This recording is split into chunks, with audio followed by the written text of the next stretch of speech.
A las 1800 horas en punto del 5 de mayo de 2025, el piloto líder sintió que su F-15I ROM temblaba cuando 58,000 libras de empuje lo golpearon en la espalda.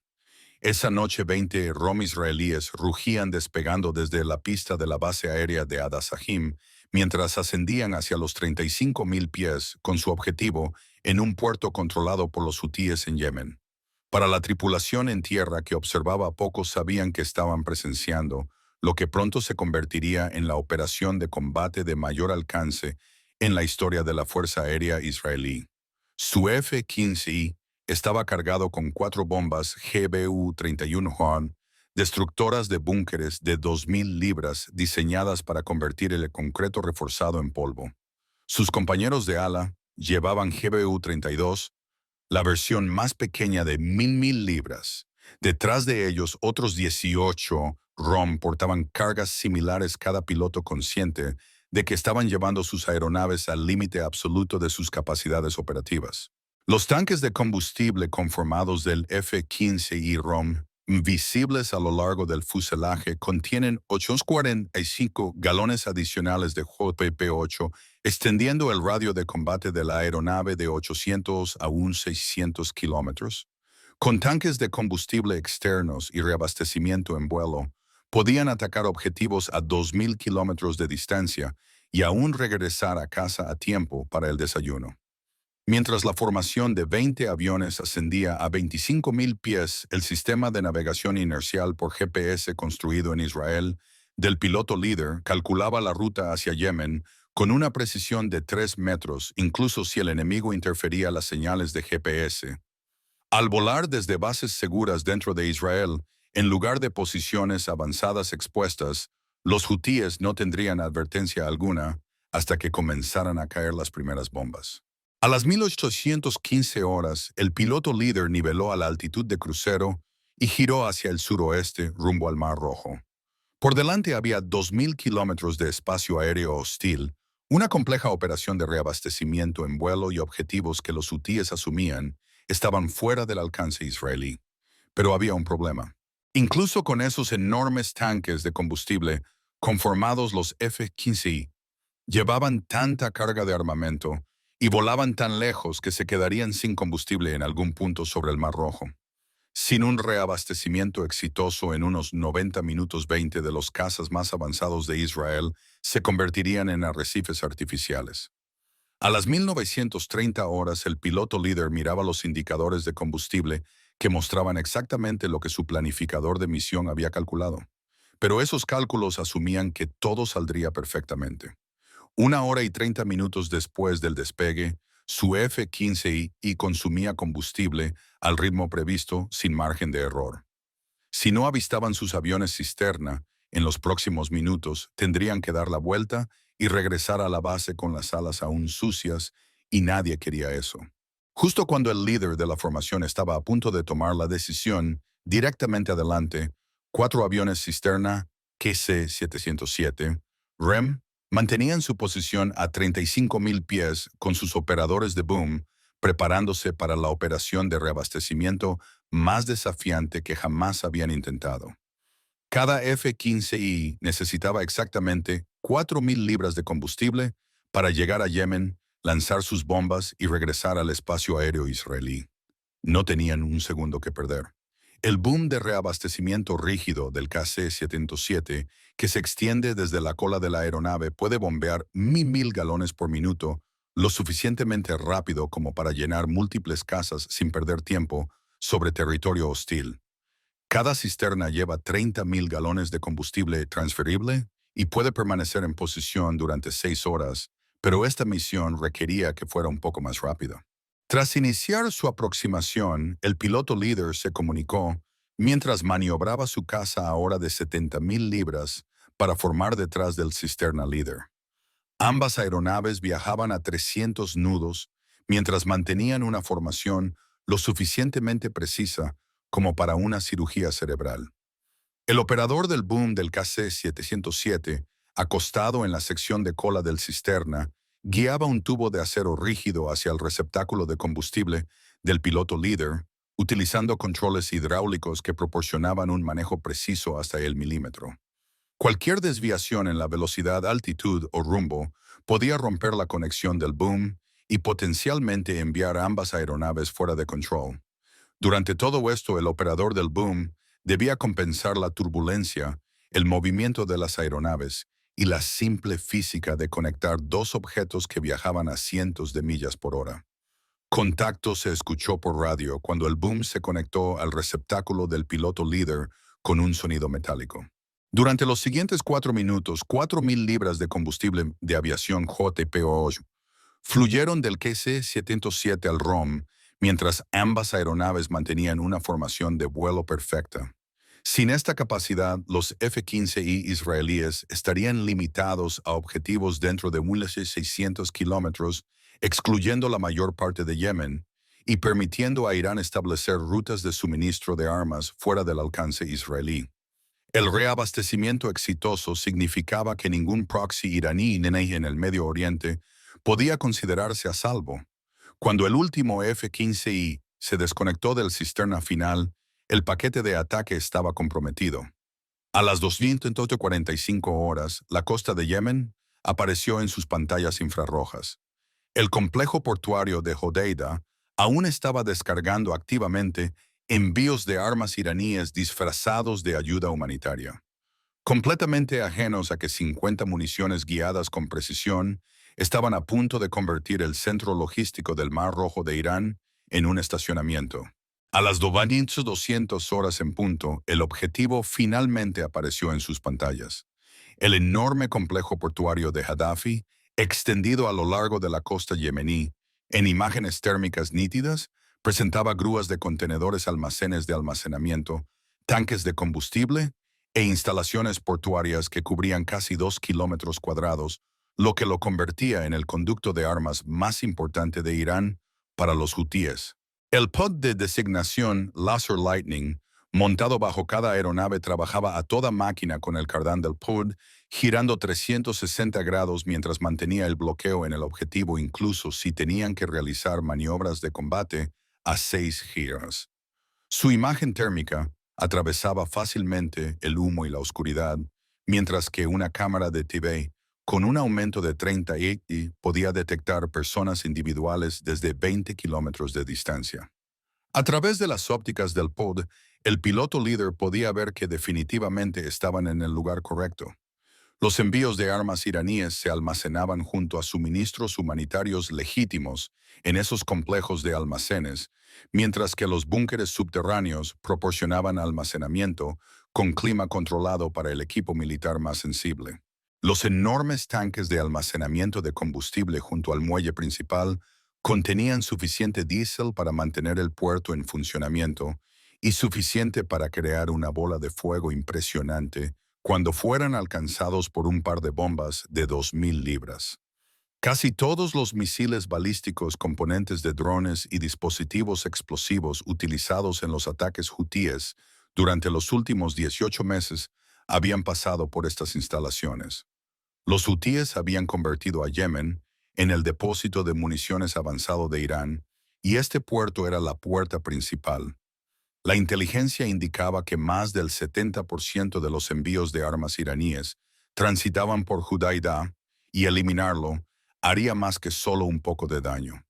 Casi a la señal, 2 barcos contenedores iraníes estaban amarrados en el muelle principal, con sus tripulaciones completamente ajenas a que el largo brazo de la ley estaba a unos 60 segundos de distancia. Guardias armados eran visibles cerca de los complejos de almacenes combatientes hutíes, protegiendo lo que pensaban era un depósito de suministros fuera del alcance israelí. Estaban a punto de descubrir lo contrario. Cuando el piloto líder obtuvo contacto visual, señaló el ataque mientras empujaba su F-15I en una inmersión de 30 grados hacia el puerto. La computadora del Pod Lightning actualizaba las coordenadas del objetivo en tiempo real, compensando automáticamente el viento, los movimientos de la aeronave y las condiciones atmosféricas para asegurar que su JDAM impactara dentro de 3 metros del punto de puntería designado. La primera GBU-31 ya estaba armada y lista. En 60 segundos, una munición guiada de precisión de 2.000 libras recordaría a los hutíes por qué atacar a aeropuertos israelíes fue una mala idea. A las 22:03 horas, la primera GBU-31 Oyedam del piloto líder impactó en la grúa de contenedores principal del puerto de Hodeida. La ojiva de 2.000 libras no era solo una gran bomba. Era una herramienta de demolición de precisión diseñada para destruir infraestructuras endurecidas. El penetrador de acero endurecido del arma perfora 6 pies de concreto reforzado antes de que los 945 libras de explosivo tritonal detonen dentro del objetivo. La enorme grúa capaz de levantar contenedores de 40 toneladas se dobló cuando la explosión destrozó su estructura de soporte principal. Pero esto fue solo el acto inicial.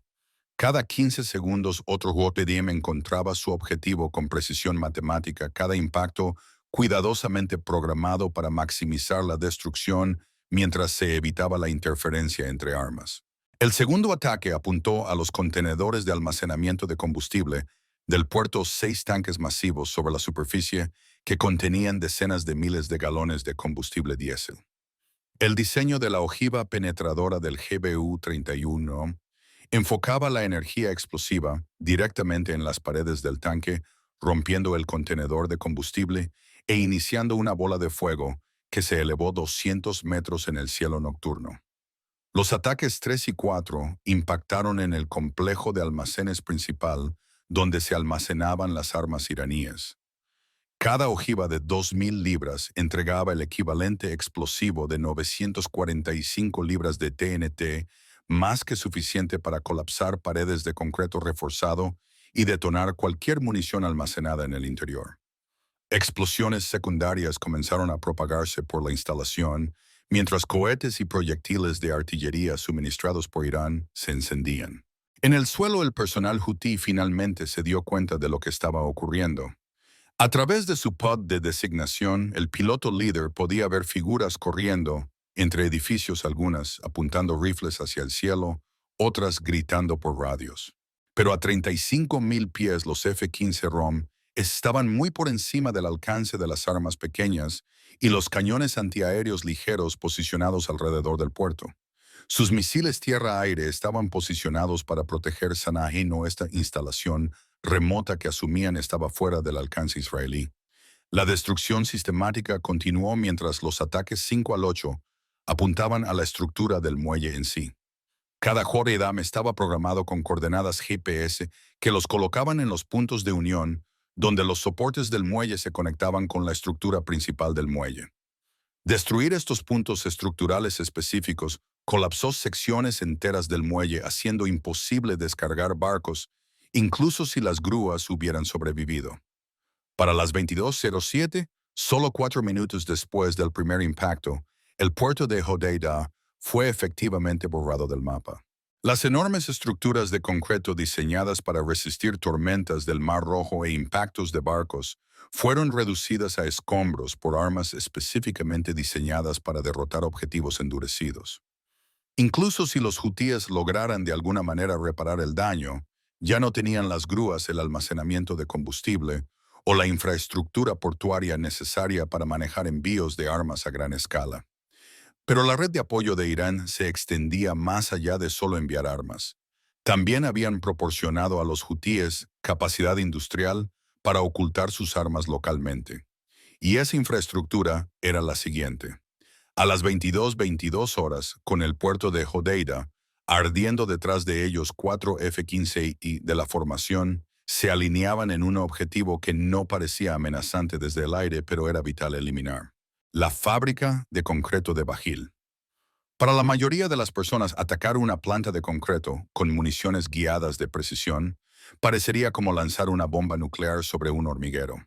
Sin embargo, la inteligencia israelí había identificado esta instalación como uno de los objetivos militares más importantes en Yemen.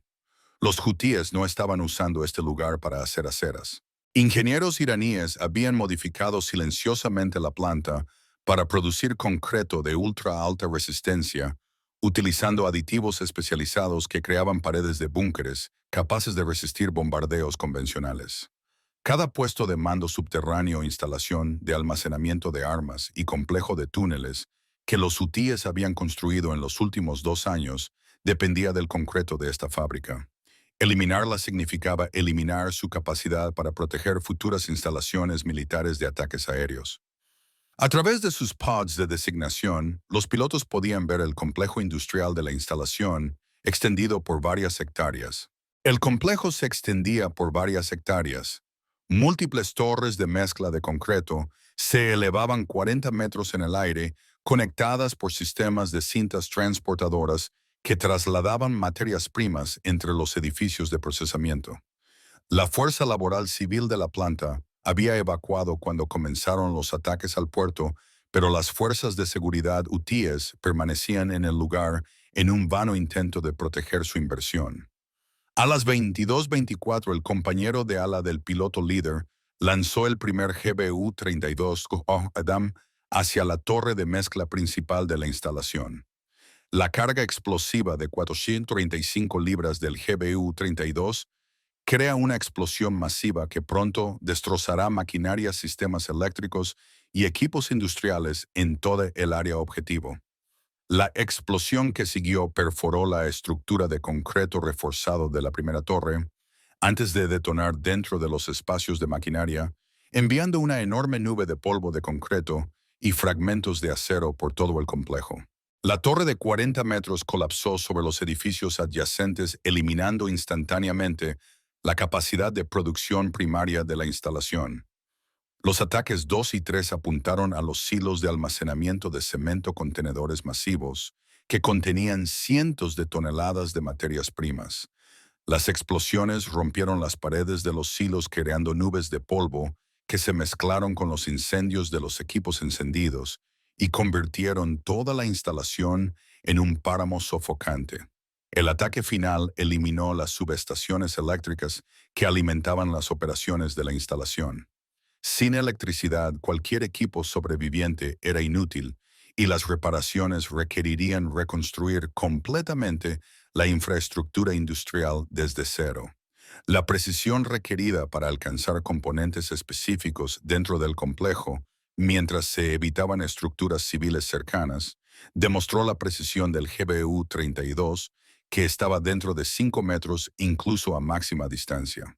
Para las 22:26, la fábrica de concreto de Bajil había sido completamente destruida, con sus capacidades de producción especializadas eliminadas permanentemente. Los hutíes habían perdido su capacidad para construir nuevas instalaciones endurecidas, viéndose obligados a depender de búnkeres existentes que ahora eran vulnerables a futuros ataques israelíes. Más importante aún, la inversión de Irán en su pequeño proyecto favorito había sido aniquilada en menos de 20 minutos. Adiós por ahora. Adiós por ahora. Adiós por ahora.